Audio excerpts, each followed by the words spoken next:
ఆఖరికి పేదవాడు 5 రూపాయలకే అన్నం తినే అన్నా క్యాంటీన్ మీద కూడా విషం చిమ్ముతున్నావా జగన్ రెడ్డి? విష ప్రచారం చేయించేస్తున్నావా?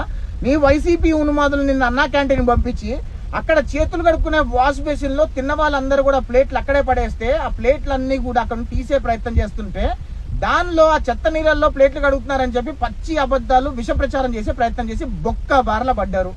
ఆంధ్రప్రదేశ్ రాష్ట్ర ప్రజలందరూ కూడా నువ్వు చెప్తున్న పిచ్చి మాటలు పచ్చి అబద్ధాలు నమ్మే పరిస్థితిలో లేరు జగన్మోహన్ రెడ్డి. ట్రై చేయమాక. ఎందుకంటే మీ బతుకులన్నీ కూడా కట్టు పేస్ట్లు, ఎడిట్లు, పచ్చి అబద్ధాలు చెప్పడమే వైసీపీ వాళ్ళ బతుకులన్నీ కూడా ఆంధ్రప్రదేశ్ రాష్ట్ర ప్రజలకు తెలుసు. ఎందుకంటే నీ పరిపాలన, నీ ఉన్మాది పరిపాలనలో 5 సంవత్సరాల్లో తిరుమల తిరుపతి దేవస్థానంలో ఎప్పుడు కూడా నాణ్యమైన ఎప్పుడు అన్నం పెట్టల నిత్యాన్నదానంలో. అంటే ఎంత మంది అక్కడున్న భక్తులు ఉసురు పోసుకొని ఎంత అడ్డంగా చిత్తుగా ఓడిపోయావో ఒకసారి ఆలోచించుకో. మళ్ళీ ఇప్పుడు పేదవాడికి 5 రూపాయలకి అన్నం పెడుతుంటే దాని మీద కూడా విషం చిమ్ముతున్నావు.